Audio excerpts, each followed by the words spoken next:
Today's episode of Rates and Barrels is brought to you by Topps.com and Topps Project 70. Topps is celebrating the 70th anniversary of its very first baseball card design with a new program that pushes boundaries while paying homage to their heritage. Project 70 has brought together creators of all kinds for this extraordinary set. Graphic designers, tattoo and graffiti artists, animators, illustrators, painters, and even a jeweler make up the artist roster, which includes names like Snoop Dogg, Action Bronson, Ben Baller, Jeff Staple, Tyson Beck, Alex Pardee, and more. Each artist will select their own MLB players and Topps designs from any year to craft a unique story. Ever want to know what Babe Ruth or Mickey Mantle would look like in a 1980s Topps design? Or how about Bo Jackson in a classic template from the 1950s? Now you can. 3 new cards launch daily all year long on Topps.com and are only available for 70 hours before they're gone for good. While you're there, be on the lookout for special cards. Head to Topps.com now to learn more about Project 70 and to check out which cards are live today.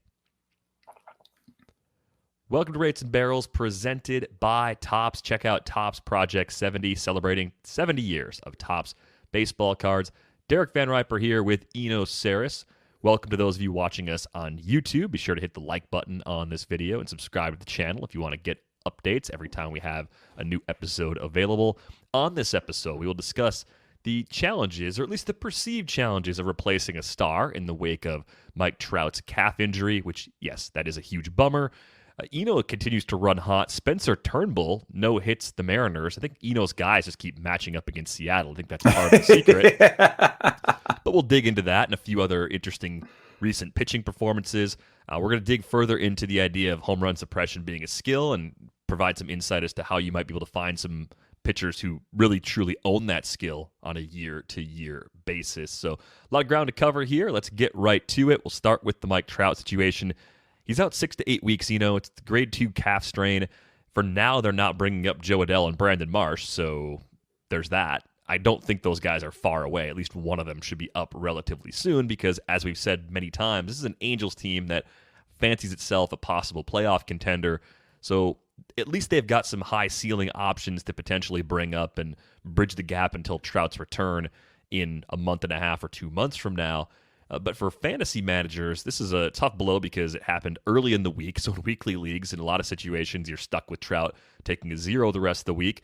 And once you're able to swap him out, you're kind of going through this panic mode of, well, how do you replace Mike Trout? I mean, it seems almost impossible to take a guy like that and actually come close to his production. But I dug into the numbers, and it's not as hard as you think, because if you look at a dollar value calculator for the season to date, you find there are some surprising names who have exceeded or at least matched the overall value that Trout has provided to this point. Like, I had no idea that Adolis Garcia is worth $35 this season, and Trout's been worth $24.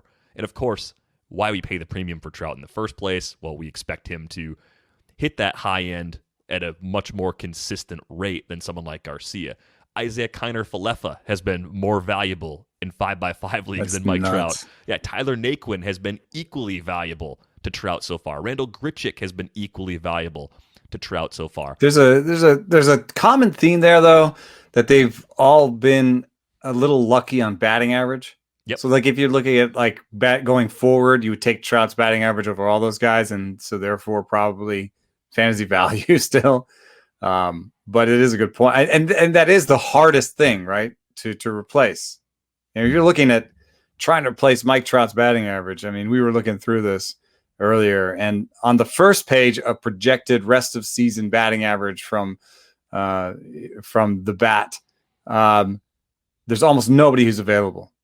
I mean, they're all the stars, basically, all the guys that we want. The only 2 guys that might be available, 3, would be Nick Madrigal, depending on the size of your league, Luis Arias, and Wander Franco, which is kind of an amazing little side tidbit. But I don't think that those names are super useful. First of all, Nick Madrigal is probably owned. Second of all, Luis Arias has no power or speed. And Wander Franco isn't in the big league. So then you go to the second page, and you start to get guys who can hit 270, not necessarily 280, 290 like Trout. And there are a couple names on this page that might be available that pop out. Lorenzo Cain, Trout's not stealing anymore, so you could actually make some ground maybe with with that. Jonathan Daza, but when Charlie Blackmon comes back, how much does he play? And he also does not have much power, a little bit like, what did you say? The Luis Arias of Coors Field. Yeah, the outfield version of Arias at Coors. Yeah, and you really have to keep going down before you really get someone who could do even sort of 60-70% of what he does with batting average, power, and speed. And I think somebody like Brian Reynolds might be available. And then I think my favorite name on this list is Avisail Garcia, who we talked about, I think, on Monday. But it's just a really solid all-around player, really tools up and in a good home park and just surprisingly available. So here's a guy whose projected rest of season is 273 with 19 homers and 6 stolen bases. I mean, he's about the only guy who could do Trout, like do all of the things of Trout in a short series, in a short sort of amount of time. So, yeah. So you've got a pretty good mix of options, but you're not going to find the average projection with the run production. It's just not going to happen. You might find a guy that surprisingly is the next version of Tyler Naquin on the wire, like someone who ends up with more playing time than expected because of other injuries or other changes on some other depth chart. And one other name that I think is interesting, I've mentioned him on several shows in the last couple of weeks, and I'm surprised. I think he's available in about 70% of CBS leagues, is Harrison Bader. And I know with Harrison Bader, we're looking at a guy who probably skews even lower in batting average than, I mean, compared to like an Avi Garcia projection, you're probably giving up 20 to 30 points in most projection systems. But I think we're seeing some interesting things from Bader. He has shown a consistently steady walk rate now going back to 2019. He's cut his K rate down a ton early on this year. It's only 17 games for him because of a late start due to injury. But I am curious to see where that number settles in as he gets more plate appearances this season. 4 homers and a couple steals already in just 65 plate appearances. So I'd say he's another guy that is still out there on the wire in a decent number of leagues who could actually help keep you afloat in the outfield while you deal with Trout's absence. Yeah, you could, if you kind of separate the two. I think, Trout only stole 2 bases, and I think would probably steal maybe 8 or 9 more in a rest of full season. So I think focusing on the power might be the best way to go. That's the easiest thing to replace, and the league is warming up, and so power should be coming. And you can also do a sort for barrels per plate appearance, and you'll find some interesting names that might pop on your waiver wire, like Tyler O'Neill. You'd be sacrificing a lot of batting average, but you might be able to get the power and the speed in one package. Adolis Garcia is there, but probably owned by this point. One of my favorites, a really underrated player that will actually get you most of the power and speed, just not the batting average, and is available in 62% of Yahoo leagues. Brandon Belt actually has more barrels than Mike Trout per plate appearance. Our show favorite, Rowdy Roddy Tellez, is he's just in limbo. So he's a kind of Tyler Naquin situation, right? Where you're just like, I'm going to bet on the bat and hope that, not hope that someone gets injured. That's terrible. I'm not suggesting that. I didn't say that. But be prepared, have a guy on your bench that might be able to step in if things clear up playing time wise, perhaps due to injury. Yeah. I dance around that one good enough. But those are some interesting players on the top there. David Bodie still really barreling the ball, but Matt Duffy threatens his playing time, I think. Yeah. So just an interesting thing to watch there. Matt Duffy actually, I think, could he didn't show up on the projected rest of season batting average, but if there's anything I think Matt Duffy can do for you going forward, it's some batting average. Yeah, I would say most likely you don't have to worry about batting average from one player at this point, right? If your average is is something you're crushing right now and you're not winning it by a lot, maybe then you're more concerned about it. But if you're kind of mid-pack, you got to think about variance here and how players can overperform the average projection, especially over a 6 to 8 week stretch, and sort of lean into that, sort of hope that you get lucky. I think the common thread here for the most likely replacements, and this could include people you're trading for too, you're just looking for players who are high volume guys because you're maxing out the possible counting stats. That's the best way to offset the difference in skills between Trout or any other star player. You've lost plenty of great players this year to injuries. Just look for the guys who are playing a ton. And one thing that really pops for me, the Rangers are locked in on some of those guys. Part of the reason Isaiah Kiner-Falefa has been so valuable, part of the reason Nate Lowe and Nick Solak have been so valuable to this point, they just play every day. Garcia's like that too. So if you can find guys who are not being platooned, you can find those extra 10 to 20% shares of playing time on one player. Those are the players that really give you the best chance. Because I think the other thing you can think about, if you lost Trout, I have him in Tout Wars, 15-team mixed league. It's an OBP league. I think I want to take my next best hitter and trade that player and try and get two players back, right? Split one good player into two pretty good players and hope that I can, get those upgrades in. And you'll get plenty of suitors for that sort of deal. Yes, it's easy to trade that way. It's hard to go the other way. But I think it makes sense as a strategy to try to upgrade multiple spots when you're replacing one great It's also the volume thing was a really great point because most of the names that we mentioned, like the biggest risk for them was volume. Like Jock Peterson, great. Weekly league, volume, like almost all the guys we talked that we've listed as possible replacements, other than maybe Brandon Belt, Brian Reynolds, Harrison Bader. Yeah. I think about those are the only three that will play every day. I think about a guy like Mark Canha as a good trade target here too, because you could trade a good hitter and get Canha plus something else back, and there's a good chance Canha's better than one of the guys you're starting, and then the other guy you get is the replacement effectively for Trout. I think this is the way you really want to go about it, trying to keep things in line. Again, I'm not saying that this is easy, but I'm saying it's not impossible to keep your team in contention while you deal with this absence. The wild thing, too, I don't think most leagues have these features yet. There's a couple things that I really like about the way Tout Wars has adapted over the years. The first rule is the midweek injury replacement. I think if you're in a weekly league and a player goes on the IL, as the next day's games begin, you should be allowed to swap in a player from your bench. That is a great modification. More leagues should adopt that because I do think it's difficult to get people on board with daily moves and even twice weekly moves. Some leagues commissioner services don't allow you to do it very easily. You got to set up custom periods and all that. But if you have a midweek injury option, maybe it takes the commissioner tools to do it, that is a great way to offset losing a player early in the week. I find that to be awesome. The second thing that they do is they have fab redemption. And I'd be lying if I said I didn't at least think about redeeming Trout for his full value equivalent in fab. The way it works in Tout Wars is you get 10 times what you paid in the auction. We have $1,000 fab budgets, but $260 in the auction.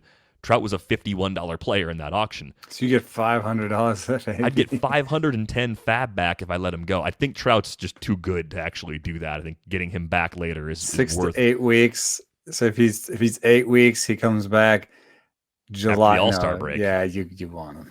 You need him. But it crossed my mind. I was like, wow, if he was a pitcher and I was, it was like an elbow or a shoulder thing and I was more worried about him coming back and not being himself, then I probably would go ahead and do it. Well, I will say Donaldson and Cass and what we've been talking about, I think it was maybe Britt talking about running being one of the hardest things to get back up to speed, sprinting, and what we've seen with Donaldson ongoing battles with that calf. It's and the fact that Trout said it was a pop, which is a tear. I mean, that's what a strain is. A strain is a tear. So I'm not saying it'll be all year, and I'm not saying this is the beginning of the end for Trout. Bum, bum, bum, bum. Said Trout's done. No. How old do you think our average listener is? That was Abe Simpson right there. Anyway, I'm just saying it could be longer than 6 to 8 weeks. So plan accordingly. And for the Angels, I do think we should talk about the real baseball here for a second because it does have fantasy implications too. They're only 5 games under 500, you could say, right? But the American League is actually fairly bunched up. So if you instead of saying like, they're this many games out of 500, if you express it in how many teams they have to leapfrog to get into the wild card race, it's 1, 2, 3, 4. So they have to move past 4 teams. Plus the Twins might get going on their own, right? So it might actually be 5 teams they have to move past. Yeah, it's pretty interesting. If you look at the playoff odds at Fangraphs as of Wednesday afternoon, the Twins at 12 below 500 actually have pretty similar playoff odds to the Angels. A 9% chance for Minnesota, 13.2% for the Angels. I mean, it's not an insignificant difference, but I think if you said, who do you think is really more likely to make the playoffs, factoring in Trout's absence especially, it's closer to a coin flip than it should be given the difference in their respective records to this point. I think you got to call up Brandon Marsh and Joe Adell. I think you just got to do it now because it's poop or get off the pot time, and you just lost Trout. The only thing that can really save the Angel season right now is, I think, 2 guys or one of those 2 guys going off. Yeah. And they've got room. They already had a space in right field for one. So, bring them both up, see what happens. Both up. If it's so bad that one of them has to go back down or both of them have to go back down, at least you try it. At least you try to do the best possible thing to salvage your season when you had the opportunity. I don't think it ruins their development to come up for 3 or 4 weeks and have to go back down if performance merits that. Not knowing what they could do, that seems like really being just wasteful of what has been an amazing season from Shohei Ohtani, who, as a result of Trout's unfortunate injury, is now becoming like a runaway favorite for the AL MVP. In terms of odds, I saw this over at BetMGM. I mean, Shohei Ohtani, he's the clubhouse leader at this point, and I hope we continue to see amazing things from him the way we have all season, but it would just be a shame, and I realize this organization has wasted pretty much all of Mike Trout's career with their lack of success around him. It would be a shame to also waste this season from Shohei Ohtani. Yeah. And in terms of like manipulating service time, even if you want to be cynical about it, like bring these guys up for a little bit. They can go back down, were you not going to bring them up at all this season? Then that just seems kind of silly, especially since Joe was already up, Yeah. So Joe's going to come up anyway. Brandon Marshall's going to come up anyway. Just do it now. And if you end up thinking it's lost or they help you tread water and you kind of go off and Trout comes back, you can have an excuse built in to put them back down, to send them back down. Say, everyone got healthy. There's just not as much room for you anymore. And there's obviously stuff for you to work on. In terms of like service time, there's all sorts of manipulation that can happen later. So I say, it's past Super 2 for Brandon Marsh. Pull him up. Joe Adell, his clock already started. Pull him up. Let's see what they can do. And there's a chance they fall on their face because they're both striking out more than 30% of the time at AAA. So I'm not saying this is a magic cure, but it is your best But 30% option. is not what it used to be now that the whole league is striking out 25% of the time. Right. And the adjustments you're expecting them to make at AAA, they could make some of those adjustments at the highest level. Maybe that's a way of speeding things up a little bit in a weird way, which wouldn't be the worst thing in the world. So I don't envy the position of Perry Manassian right now, but I also think this one is not that difficult of a call. You've got 2 very good outfield prospects, and you have a dire need for outfield help. Give them a chance. If that doesn't work and you're still staying afloat, trade for veterans later. The Mariners have a 1% chance of making the playoffs, and they just called up their 2 best players. Come on. Yeah, don't get shown up by the Mariners. I fully expect this to happen by the end of, by the time we get this up on the internet. And if not, then let this lie here. Come on. Well said. Well said, my friend. We're all trying to eat better, but healthy breakfast doesn't have to be boring. Magic Spoon has the amazing flavors you love, but without all the bad stuff. 0 grams of sugar, 13 to 14 grams of protein, and only 4 net grams of carbs in each serving, and only 140 calories a serving. It's keto-friendly, gluten-free, grain-free, soy-free, low-carb, and GMO-free. And we've got exciting news. Magic Spoon has released a super delicious new flavor, Birthday Cake. Birthday Cake Magic Spoon will be available in special 5-packs for a limited time only, so get it while you can, or build your own box. Available flavors to build your very own custom bundle are cocoa, fruity, frosted, peanut butter, and cinnamon. Go to magicspoon.com/rates to grab the new limited edition birthday cake or a custom bundle of cereal to try today. And be sure to use our promo code RATES at checkout to save $5 off your order. This offer is now good anywhere in the US or Canada, but only when you use our code at checkout.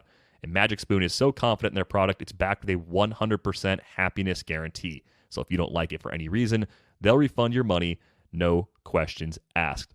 Remember, get your next delicious bowl of guilt-free cereal at magicspoon.com/rates and use the code RATES to save $5 off. Thank you, Magic Spoon, for sponsoring this episode. We all know that we should drink more water, but by the time you feel thirsty, it is too late. You're already dehydrated, you can't focus, you feel tired, and that's where Hydrant comes in. Hydrant is a refreshing drink mix powder made with 4 key electrolytes: sodium, potassium, magnesium, and zinc. It's made with real fruit juice powder and no artificial sweeteners or synthetic colors. No nonsense, all science. Hydrant Sleep is a new bedtime mix carefully formulated to promote restful sleep and hydration. Hydrant Sleep includes melatonin, magnesium, L-theanine, GABA, and chamomile to promote restful, high-quality sleep. Plus, it's backed by a 100% satisfaction guarantee. If you don't love it, send it back for a full refund. You really have to try it for yourself to see what I'm talking about. It tastes incredible, and it works. We've got a special deal for our listeners to save 20% off your first order, or subscribe and save 30% on your first subscription order. Go to drinkhydrant.com/rates. Enter our promo code RATES at checkout. That's drinkhydrant.com/rates. Enter the promo code RATES for 20% off your first order. Drinkhydrant.com/rates. Enter the promo code RATES to save 20%. We thank Hydrant for sponsoring the podcast. Hydrant, where water meets wellness. All right, I've mentioned this up top. You've been on quite the heater lately. Again, thanks to a friendly schedule for some guys you really like. But hey, give credit where credit is due. Spencer Turnbull, no hit. We get Urquidy into Seattle sometime soon. He'll get there, and once he's healthy, he's the next one, right? He has to be the next one. I mean, there's more to it than just Seattle. I think Spencer Turnbull is showing some signs of putting all the pieces together beyond that. I think even prior to this start, the numbers were about as good as they'd ever been for him at the big league level. So what struck me was the increased use of his slider. I was looking at his pitch mix over on Savant. Love that he's throwing the slider more than ever. And because his arsenal's so deep, which is I think a big part of the reason why you've liked him for quite a while, he's not throwing that many fastballs. I love pitchers that don't throw a lot of fastballs. 40% with the four-seamer. I love to see this mix. I think we're seeing the absolute best we are ever going to see of Spencer Turnbull, which leads us to a lot of the same questions that we had when John Means had his no-hitter a couple weeks ago. It's kind of like, I wonder if the Tigers have to trade him this summer with years of control left in hopes of getting future pieces that'll be on the next great Tigers team. And, I would imagine there's going to be some significant interest around the league if the Tigers are willing to do that. Yeah. I mean, we're all talking about Matt Boyd going somewhere else. I think Turnbull might get more back, combination of age and track record. One of the things that you can do to change your stuff number and Turnbull's two best starts by stuff plus have been the last two is to throw your best pitches more often. And I think that's a cool way to kind of look at these numbers in tandem with just traditional ones, like how often is he throwing the pitch, or CSW. Like, for example, his called strike percentage, called strike and whiff percentage on the sliders 38, which is decidedly above average. But it doesn't always work super well in tandem, because Turnbull's changeup and curveball do really well by stuff plus, but not by CSW. He's got a 6% on the changeup and a 18% on the curveball. So I don't know what's going on there, if he just can't place them that well, or he's just not using them enough to get a good sample there. But yes, the increased slider percentage has been good. And I still like the fact that he still uses the changeup and curveball enough because I just think that there could be a start where he goes heavy changeup or heavy curveball. Just having these 5 pitches means that there's more opportunity to change the scouting report and change the approach in a given game. So big fan of Turnbull. Did you have a question on there somewhere? I didn't answer it. No, on Turnbull. I mean, I kind of said, this seems like the best version that we've seen of him so far. And I mean, if we're looking at projections, rest of season, how much are we going to be glued to that as the actual likely outcome? We're looking at, let's see, what do we got for ratios? The Bats got him at, where are the ratios? There they are.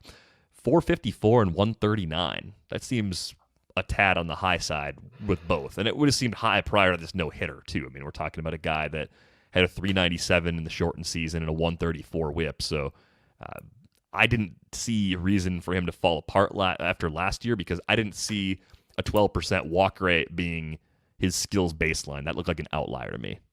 Yeah. And his command plus is 107. That's one of the things I've liked about him is good stuff and good command. His history didn't suggest that 4.6 walks per 9 was actually a true number. And then with his high ground ball rate, and we'll have a little bit more on that later, but at this high ground ball rate, and his home park combination, I believe in his homer suppression at this point. Now, it has only been 255 innings, and that's not your traditional number for stabilization of home runs per 9. But just look at it. I mean, he's got a 0.6 homers per 9, going back, and he's projected for 1.2 from a lot of these systems going forward. Why? I don't think he's about to double his home runs allowed. So I'm a big fan, and I'm going to take the under on all those projections. Although I will say that I'm not like, it's not number one with a bullet time for Turnbull. Like I had him 60. That was aggressive compared to, most rankings. And now I'd probably move him to maybe 50s in the top 50, back into the top 50, because he still doesn't have a great strikeout rate. He's still going to have to go on the road in New York or Baltimore or someplace where I won't want to start him. He's still not a guy that I will start every single time. Is he that for you? I think he's in the same bucket as John Means for so many different reasons. Yeah. I like his schedule better than Means because being in the AL Central as opposed to being in the AL East gives you a few softer landing spots. And I realize one of the teams you'd want Turnbull to pitch against is the one that he pitches for. So, that's not happening anytime soon. Who would you rather have for the rest of the season between two of your favorite pitching children, Turnbull or Means? Oh, man. Let me get Means' page up before I answer. Don't want to be like the last guy who threw the no-hitter. Always lean on recency bias whenever you can. Yeah, right. Means' walk rates are better. His history of home run suppression is worse. I don't know that his strikeout rate is going to be demonstrably better. So I'll take Turnbull just because the park situation is so much better. I mean, Means might hit a rough patch when Baltimore heats up. Yeah, the kind of rough patch where you get a lot of crooked numbers and a home run rate that is really problematic. Boston's offense being like a more typical Red Sox offense. Coming to town in Baltimore. Yeah. The Yankees, even though they've struggled, they've been pretty much league average. They'll probably be a little better than league average the rest of the season, so I still see them as a tough matchup. And if the Rays bring up Brujan and Franco, they're not going to strike out as much as they do now. They're going to put more balls in play. They're going to be more capable of doing damage too. Plus the Jays are tough. So really every in-division matchup is at least an average difficulty matchup with the potential to be worse for Means going forward. And I think that's enough for me to also prefer Turnbull at this point. Not a lot that separates them at all. They belong in the same conversation. But there is this, they do point to a difficulty, which is, gosh, isn't it hard to sell high on pitching? Because we all need pitching, and you're like, the guy's doing it, and why can't he keep doing it? I was looking at my numbers for JT Brubaker, and I still like him. He still has great command. The stuff plus hasn't been trending that well the last two games, were his worst two of the season. I think it has something to do with his pitch mix. He backed up off the slider a little bit and started throwing the sinker a lot more, which I don't think was a good move. Slider and curveball are his best pitches by Stuff Plus. I think that Brubaker, Means, and Turnbull are all sell highs. And it's like, you like, thank you, Eno, or thank you, whatever. Thank you, Stuff Plus. Like, but then bank it, man. You know? And maybe the best thing to do is put them together and just try to move up the leaderboard. You know what I mean? Pair them with someone else and try to get like you might have, like, if you're listening to this podcast, you might have two of these guys on your staff, right? There's a pretty good chance that there are a few people listening that have both. You're right. Three. So, yeah, or all three. And I think that if you put them together, yeah, I just think that there are, you know, if you look up the rankings, there's going to be pitchers that are just more sure things. I think we're talking about three pitchers that are all, you know, I'm going to do rankings for this Friday, and I think that they're all going to be sort of like 50 to 55 or 55 to 60, somewhere in there, right? And I would say that the marketplace right now might value them in the top 40. Yeah, I think there's not much that separates 40 from 80, though. Like, it's the same as we say all the time, right? But there is like a top 15 or 18 that's way more exciting. Like, what if you put two of those guys together to get Buehler, because the guy who has Buehler is just not as super excited about the numbers and is a little bit worried about the fastball velocity. Like, I would take Buehler over a combo of Means and Brubaker, or Means and Turnbull. I think 10 out of 10 Rates and Barrels listeners would probably do the same. Yeah. I don't think you're pulling that trade unless you've got some pretty inexperienced Okay, how about players. this? Would you trade two of those guys for Kenta Maeda? That's more realistic. One or two of those guys for Maeda. Maybe one gets it done, right? I mean, there's a possibility you could pull that off. I'd rather have Maeda than both. Maeda has fallen. I'm still going to have Maeda. Like, if you're talking about the rankings, I still want to have Maeda ahead of these guys. Right. That's the kind of trade you can make. The actual buy low, sell high. The more likely trade you could make is taking one of your pitchers and maybe an extra hitter that you have and flipping that combo to try and get up to Buehler, right? If you had, I don't know, let's say you had Nick Castellanos and then one of those pitchers, that might be able to open the conversation to get up into that top end of the pitching ranks, because you're giving up a really good hitter, a solid pitcher, and trying to buy low. Something along those lines, to me, is more realistic. I think the challenge trades in particular make it really difficult, because anyone who's using in-season rankings or projections to guide their decision-making is going to see too much of a gap between the pitchers we're talking about and the pitchers that you want. So you have to do something that kind of gets around that. Yeah, it's a good point. The rest of season projections are not super kind to all three of these guys. And yet, they gave you what they gave you so far, so huzzah. And if you're looking to replace guys like that because you traded them away, Justin Dunn was going on the other side. I mean, I realize a matchup against the Tigers is pretty easy, but 9 Ks, just a couple earned runs, 5 hits, 5 2/3 innings from him. I kind of threw this your way Sunday. I was bidding on players in Tout Wars. I'm like, hey, Justin Dunn looks maybe a little more interesting than I expected him to be at the beginning of the season. So I threw in a low bid on him on Tout Wars, got him in that 15-team mixed league. And now in other leagues where he's available, I'm starting to look at the schedule and trying to decide if he actually has a little bit more appeal. The only thing that occurs to me sometimes when I watch him is that I'm just not sure how different the breaking balls are. He throws some kind of similar-ish breaking balls. But the really good news is that his four-seam fastball, so many pitchers, when I look at these stuff numbers, the breaking balls are good and the fastball is bad. That's sort of the Brubaker combo. But in this case, Justin Dunn has a 107 stuff plus on his four-seam and then 120s on the breaking balls. So he's an absolute stuff plus play. And I think the thing that has made it work more recently is that his command kind of jumped from below the reliever shelf to above it. Last year, he had a command plus in the 80s. This year, it is 98 in the latest update. That is absolutely going to play, and an interesting pickup in all leagues if he's available. definitely somebody to keep an eye on.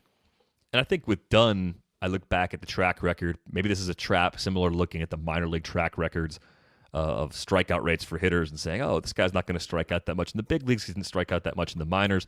Dunn didn't have extreme walk issues.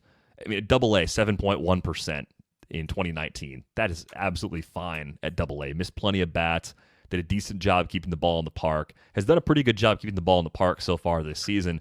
I think when you put the Command Plus number with that minor league track record, that sort of gives me the nudge to say, yeah, okay, that 15+% walk rate we've seen from Justin Dunn in 87 innings so far as a big league pitcher, that's really not what he's going to be going forward. That number is probably coming down. Maybe he's a 9 to 10% guy, but if the home runs are in check, he at least becomes someone that in certain matchups you can throw out there, whereas previously I looked at him as a complete no-fly sort of pitcher, just a guy that I didn't want anything to do with. Just the fact that you could use him in some starts in a mixed league now, that makes him pretty interesting. Yeah. I think I figured it out. Why I think that the two breaking balls are the same. By vertical movement, they're almost identical. And a little bit weird, but the curveball is more sideways. Some people think that's weird, and think that sliders are more sideways, but curveballs traditionally, on average, have more sideways movement. So his curveball, the way that it differentiates, it has 10 more inches of sideways movement, but they both go like 80 to 84. So you won't notice on the miles per hour, but and so sometimes horizontal movement is hard to see with different camera angles. So that must have been what set me off. But I think a 10-inch difference horizontally is enough to say that he has 3 pitches. So I'm all in on Dunn. Dunn also is one of those deals where if you had the Stuff Plus numbers early, you notice that he had some appeal, and that's the whole idea of Stuff numbers, is that they can look at velo and movement and tell us more than just the strikeout rates from that game. So there's a couple of debuts, right, that we had even just last night. Yeah, Tucker Davidson was one that I wanted to ask you about because I had that start on and it looked like a pretty good pitch mix. I think it was mostly 93, 94 with the fastball.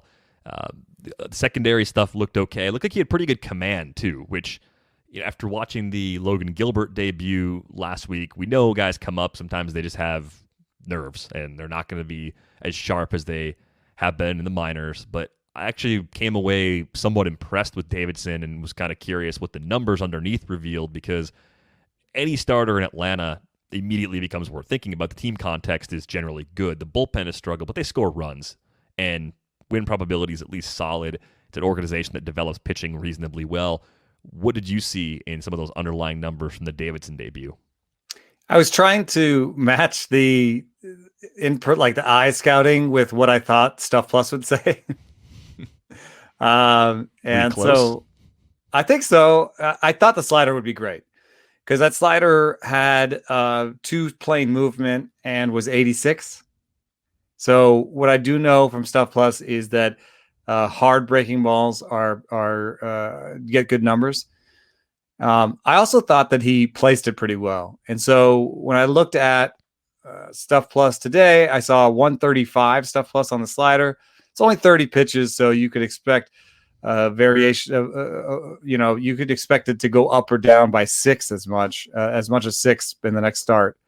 But the location plus was 117. So the slider is an excellent pitch, and he went to it often. You'd go double up, triple up on some guys. And so he really used that as a major weapon. The curveball had a 118 Stuff Plus and a 110 location. So I think he has 2 breaking balls he can do a lot with. The 4-seam fastball, though, you had a comment about how that looked.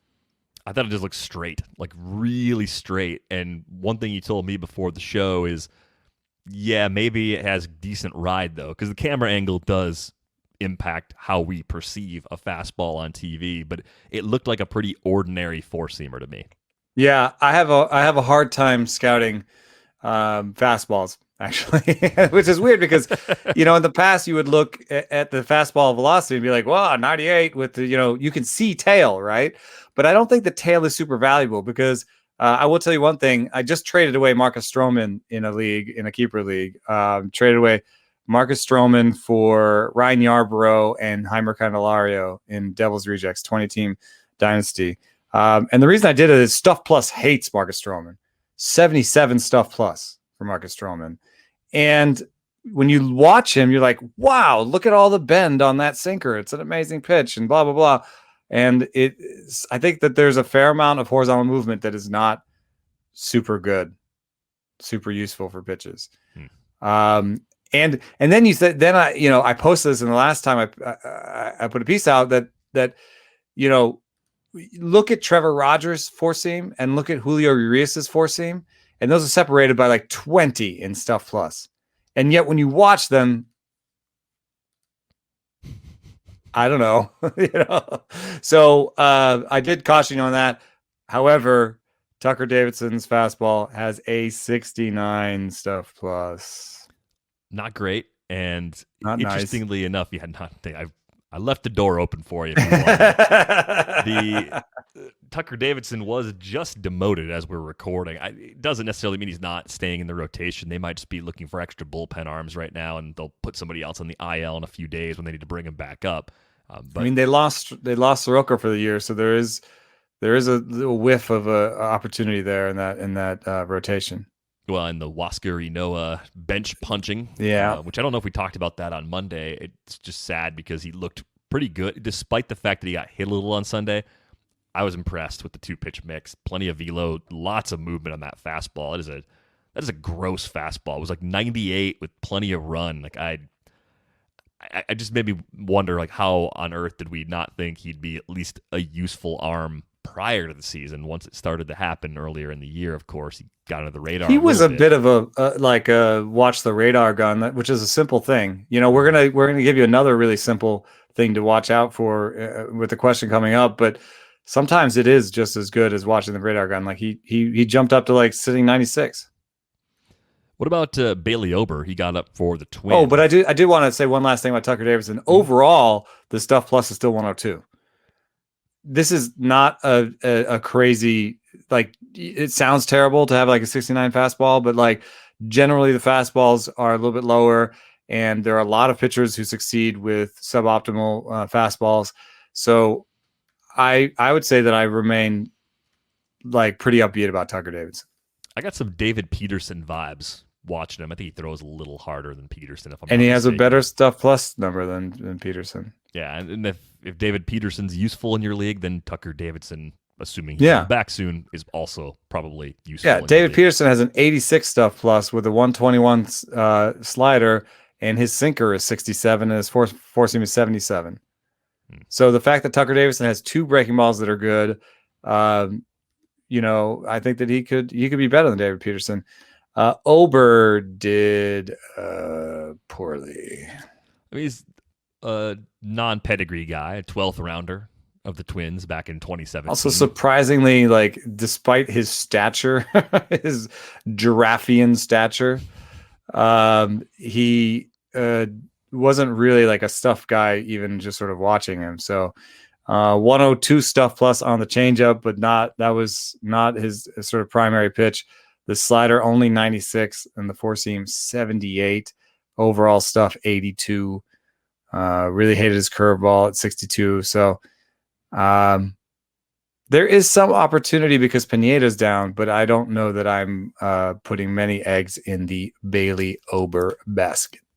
The Bailey Ober basket. A large basket, though. 6'9" pitcher. So, I think he's more of an AL only, just deep league sort of filler, not necessarily someone you're excited about in keeper dynasty or mixed situations. I want to talk to you about a few of the Royals pitchers. Chris Bubic is back, 6 scoreless innings against the Brewers. That was a Christian Yelich Brewers lineup. He was back from Nashville. He DH'd in that game.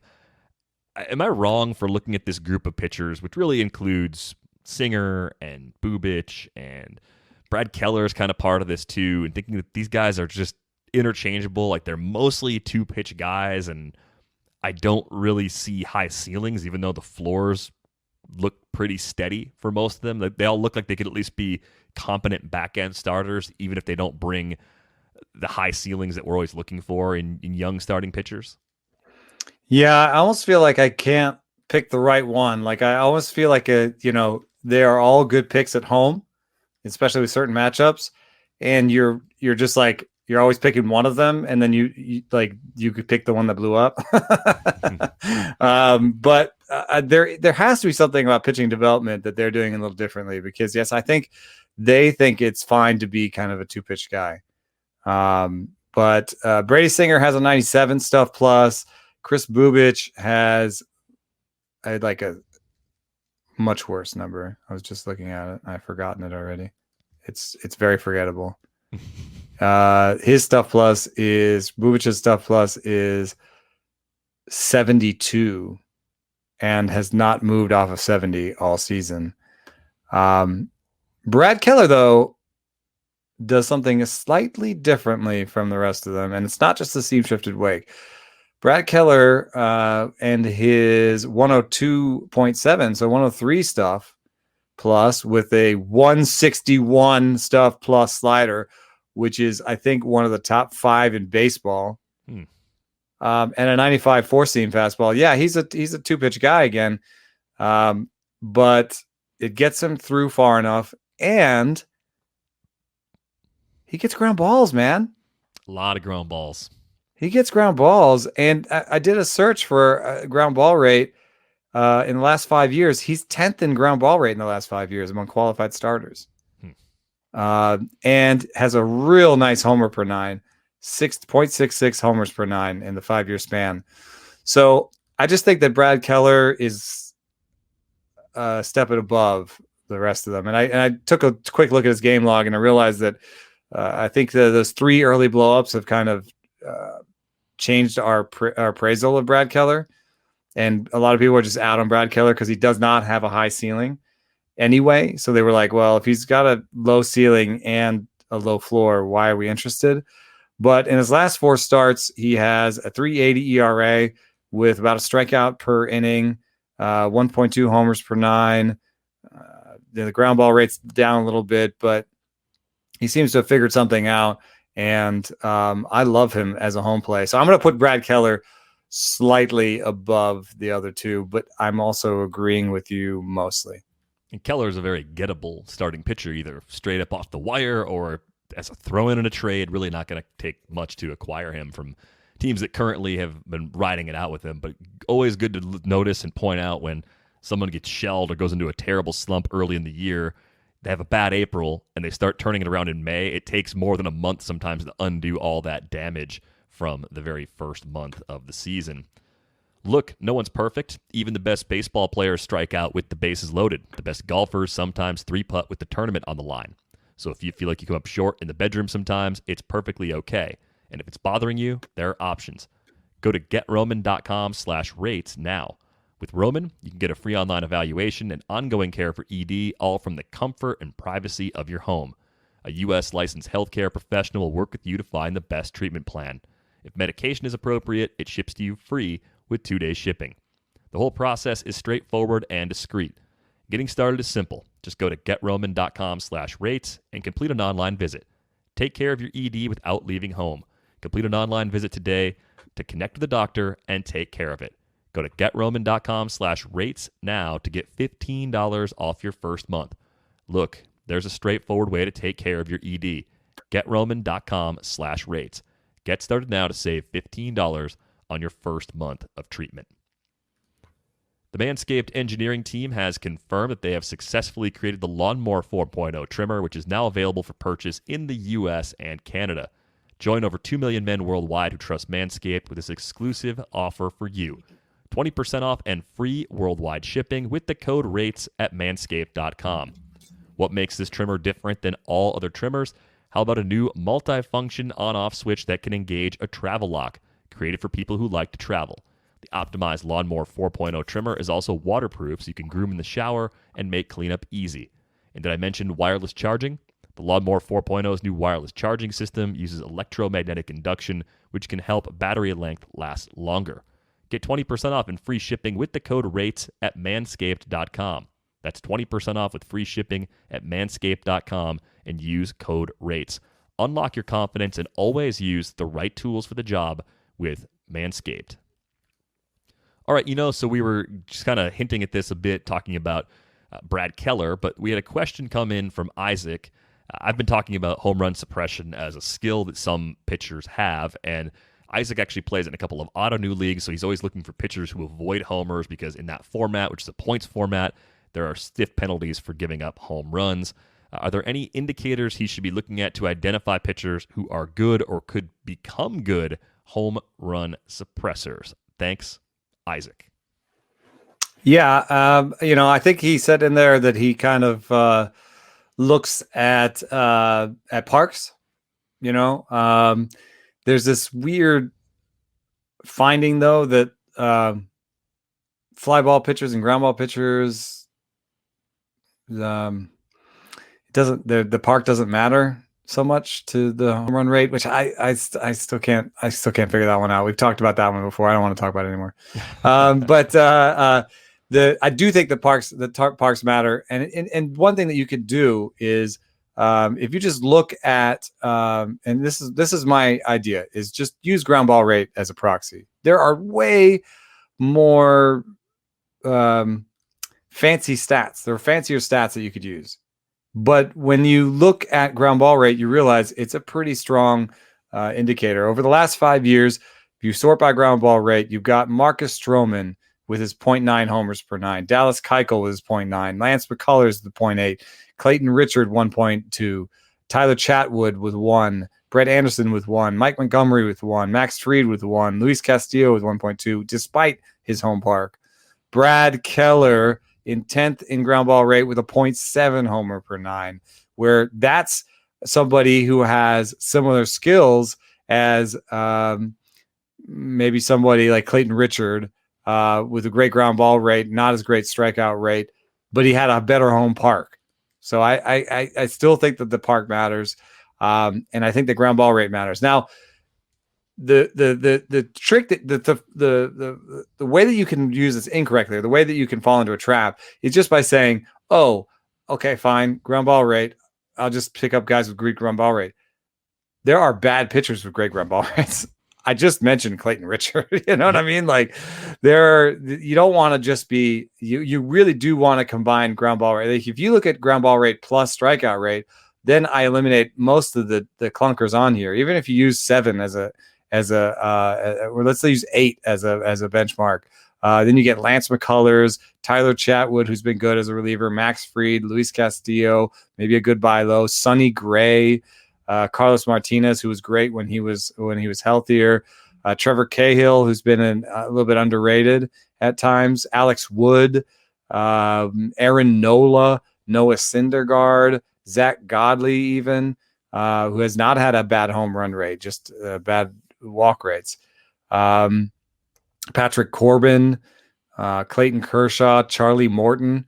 So, all those guys have really good home run rates and good strikeout rates, and are good fits for those leagues. So just a simple little thing, just looking at ground ball rate and putting it up against strikeout rate. And the reason that I mentioned that is because there's been some studies with why aren't ground ball rate pitchers better? There's a piece that I was reading by Matthew Murphy in 2015 on the Hardball Times. Are ground ball pitchers overrated? And he pointed out that ground ball pitchers, when they do give up hard contact, will give up more homers. So they have the home run per fly ball rate is higher. He pointed out that the strikeout rate for ground ball pitchers is generally lower. And so he pointed out that generally fly ball pitchers do better because they're fly ball strikeout guys. So that is true. But in this case, you're talking about raw homers as being an input in your league, and you care about just raw homer rate. I'm in the league that has home runs allowed by pitchers. I care about this. If you care about that, more ground balls just means fewer chances for home runs. And that remains true no matter how you look at it. It's just better to also combine it with strikeouts, so you're not just, picking up jabronis. Good use of jabroni. Second time this season that jabroni has been used on Rates and Barrels. Last time, of course, it was Britt referring to my prediction that the Red Sox would be not terrible was a jabroni prediction. She didn't call me a jabroni, which I think is really important to remember. Which is why I've just been like, yeah, I'll just. That's why you're gonna let her wriggle off the hook on that one. I'm gonna let the Red Sox thing just play out a little longer before I start getting real excited about it. But advantage DVR at least in mid-May on that one. A related question came in. We'll kind of dig into a few other ways this could be looked into as well. Jameson Taillon has really been kind of bizarre in terms of his profile. K rate's at an all-time high, right? 11 Ks per 9, 28.7%. Walk rate is right in line with his career norms at 6.3%. The home run rate has gone through the roof. One of our listeners, Ben, was asking about Taillon in a 12-team league because he's been great from a K-minus BB perspective, but he's giving up a lot of barrels in hard contact. We're seeing a lot of balls in the air, and those balls are turning into home runs, probably in part because he's not in Pittsburgh anymore. He's in Yankee Stadium, and as a righty in Yankee Stadium, giving up the platoon advantage to lefties, you are going to get into some trouble if you're allowing a lot of hard contact in the air. But is Jameson Taillon in a 12-team league someone you would actually hold on to or possibly pursue if you don't have, or is he actually someone that you would cut if you had him or try and move him in a deal and move away from him at this point? I'm buying. I mean, I have to give you the stuff in command because that's what I do. But the stuff plus number for him is this is still showing bad color. Come on. It's above average. I know that. I'll get to it in a second, but he also has good command. Let me look at his command plus number here. Which might be surprising to some people that are watching, but I think that what happens with command is a poorly commanded pitch goes for a homer, and you're like, his command is no good, where it's kind of hard to see that 3 out of 4 pitches are being commanded well. You know what I mean? Mm-hmm. And so I seem to have lost stuff plus, but I think there was around 107. So you talk about a guy 107, 109. 107 stuff plus, 109 command plus. I am looking at the leaderboard here, and it says, for example, that Taillon has allowed the 33rd highest exit velocity on fly balls and line drives. Leaving aside the fact that there's plenty of good pitchers on this list ahead of him, Walker Buehler is giving up a harder 95 mile an hour. Frankie Montas is above him. Brad Keller is above him. And Tyler Glasnow is 14th. And Madison Bumgarner, we've all decided he's back. Huascar Hinoa was 6th in fly ball line drive exit velocity. Shane Bieber is 5th. Alex Chamberlain's done a really has made it his personal sort of bailiwick to kind of go after what pitchers can control over balls in play. And I think he's done a great job. He's had different stats along the way, and he's kind of explored this. And I don't want to speak for him, but my conclusion in sort of reading his work and looking at things and looking at what I know is that it's easier to control the batter's launch angle as a pitcher, right? Because you can throw high pitches or you can throw low pitches, right? So the high pitches generally go for fly balls, low pitches go for ground balls. So you have more control over the verticality, the vertical spray, than you do over the exit velocity or the horizontal spray. If you look at sort of like pull rates and stuff, it's not, they don't stay stable year to year. And then if you look at exit velocities allowed, they don't stay stable year to year, and they don't link up that well with outcomes. I was just looking at 2019, the year of the home run. Brett Anderson gave up 1 homer per 9 that year, and he was 2nd in fly ball exit velocity. So I just don't think fly ball exit velocity is that useful, and I don't even think that barrels allowed for pitchers is that useful. I want to focus on strikeouts, walks, stuff, and maybe some command, because command will, your ability to limit to exit velocity will come down to command in certain levels, right? because the middle of the zone gives up higher exit velocity and the edges give up less. But if he shows up as being good at command, then I don't think that he's going to keep giving up 2 homers per 9, especially when his career is 1 homers per 9, and especially when this year the homers are down. So just focus on the fact that he's striking out 29% of the batters he sees, walking only 6, and generally pitching well. I wonder if this is shades of Sonny Gray's time in the Bronx in some ways. I mean, it is a tough friggin' park, man. Really tough park. We started to see some skills growth from Gray at that time. And Gray's home run rate didn't go through the roof, though. He actually kept his home run rate near career norms and just walked more guys, maybe trying to avoid the damage of the long ball. And the K rate jumped his first season in Cincinnati. But I look at that profile for Taillon. He's a hold for me, a buy where you can. Definitely not a guy you'd want to cut, even in a 12-team league, because team context, no matter what people are going to tell you, is still at least average. The Yankees have their flaws, but they have a good bullpen protecting leads. Good bullpen, yeah. And they at least have an average offense, probably a better than league average offense when it's all said and done. They at least have an average offense providing run support for their pitching staff, too. So aside from the skills looking generally good, I think this all points to Taillon being really interesting. Now, I think what you were mentioning about average exit velocity on flies and liners and barrels and looking at that leaderboard and trying to decide if that leads us into a good place in terms of finding guys who can legitimately suppress home runs going forward or not. I do think we're still too early to know for sure if that is meaningful. And I think the Bieber situation in particular is really confusing because he's often very high on the average exit velocity for flies and liners in a bad way, like giving up a lot of hard contact in the air. And I think that was even the subject of a presentation that Alex Chamberlain gave back at PitchCon 2 springs ago now. Or was it last spring? I think it was the spring during the shutdown. Last spring. And I just think we can run into some roadblocks along the way trying to figure out like how meaningful some of these numbers are. And they may correlate reasonably well with different things that we care about, but there's noise here too that we have to be mindful of, and we have to figure out like, okay, how quickly do pitchers change? Like how quickly can they see a flaw because of these numbers and correct it, right? I mean, it's a slippery slope right now. So I don't want to go too far down the rabbit hole saying, oh yeah, Alex Wood leads the league in barrels allowed per plate appearance. So Alex Wood therefore is just amazing. I think there are other reasons to look at that profile and to say, oh yeah, Alex Wood's turnaround might be real. It doesn't have to be only about his ability to avoid barrels. It's his ability to miss bats, his ability to miss to avoid free passes, like the park he's pitching in.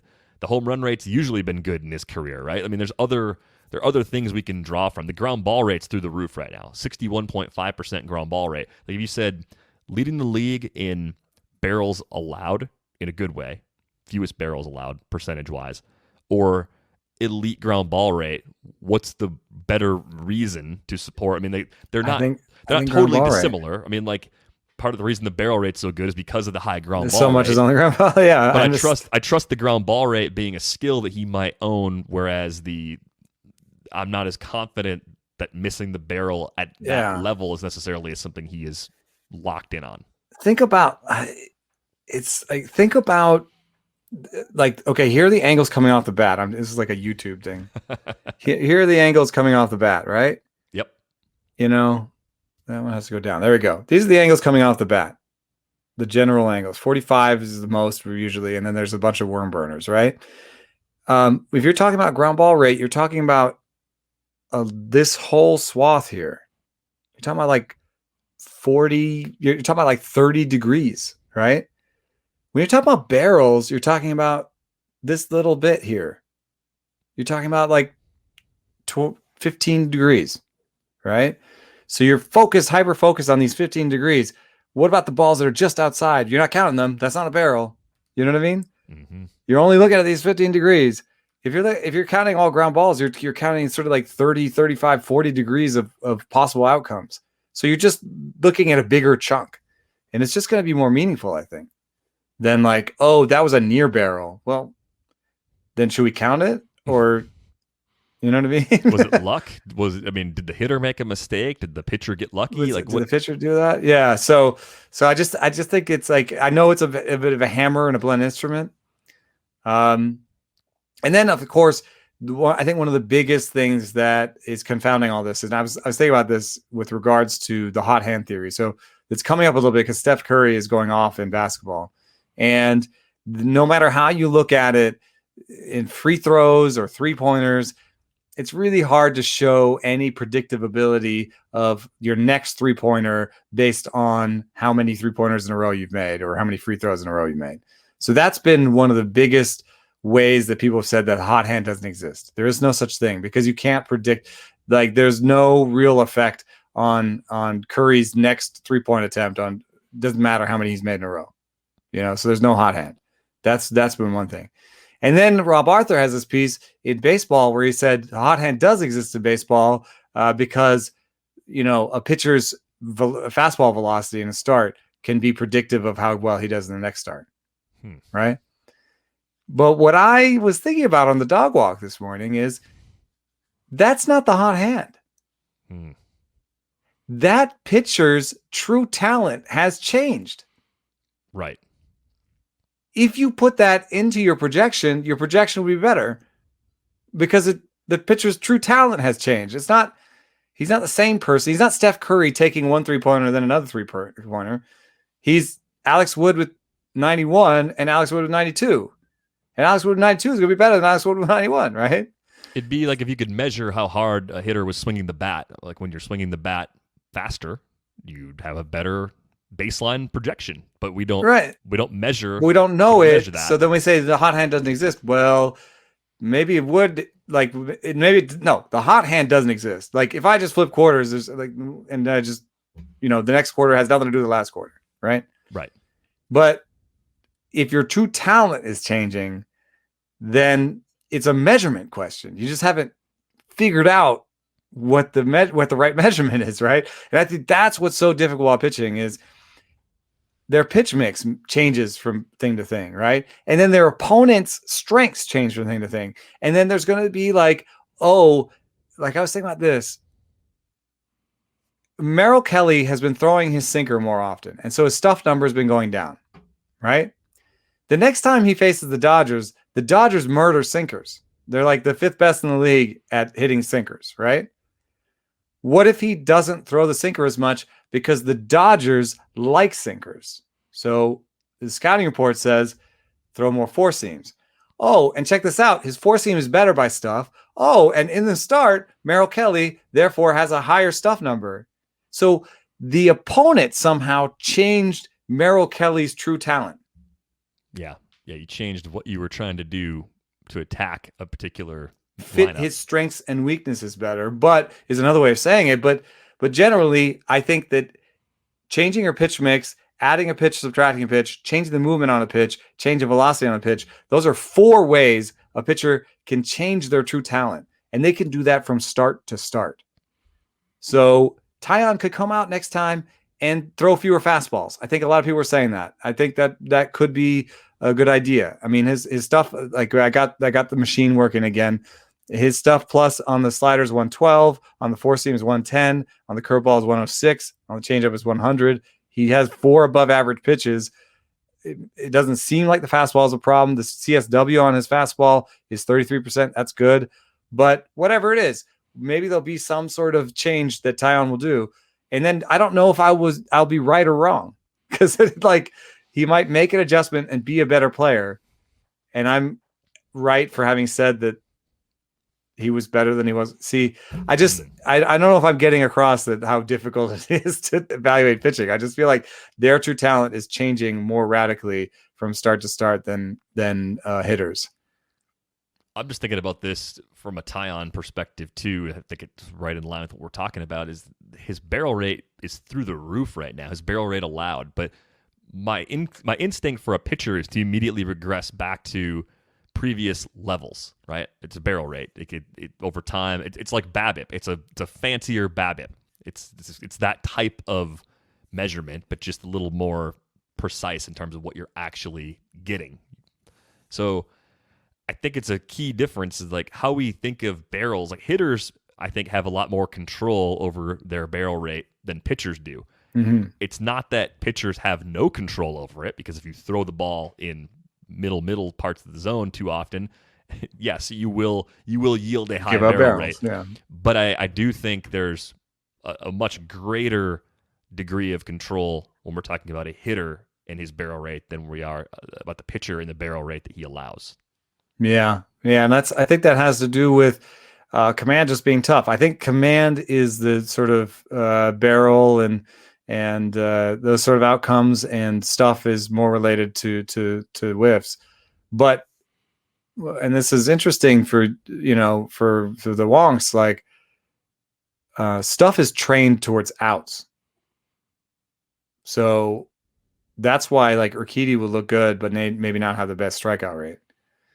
But if it's trained towards outs, then Taillon has the stuff to get outs, and he shouldn't be giving up. We've got ex-Wobbecon on here on just to give an idea of like the quality of contact that he's allowing, and the changeup has a 0.87 ex-Wobecon. So maybe he should just stop throwing the changeup. Maybe that's what he should stop throwing. But I just see a guy that could make an adjustment and has good underlying skills and is not this bad and is not going to give up 2 homers per 9. So I guess that's the real analysis, I guess. Did the Yankees face the Mariners anytime soon? That's the real question. That would be good. Research to be done momentarily, but I'm with you on Taillon again. Definitely think he's a hold, and a lot of interesting questions coming in. So thank you to everybody who's been sending those in. I think it fuels our curiosity, and I think there are a lot of people out there wondering and thinking about the same types of things. So please keep sending those in. Rates and barrels at theathletic.com. You can hit us up on Twitter. He is at Eno Saris. I am at Derek Van Riper. Great deal right now at The Athletic. $1 a month to subscribe. Theathletic.com/rates and barrels is one way to get there. Otherwise, click on one of Eno's articles. He had a great A1 story about the differences in bats. We talked a bit about that on Monday. Click on that, subscribe to that piece. Anything you can do to subscribe and support us, we really appreciate. Thanks to the many of you who have done that over the last couple of years. That is going to wrap things up for this episode of Rates and Barrels. We are back with you on Friday. Thanks for listening.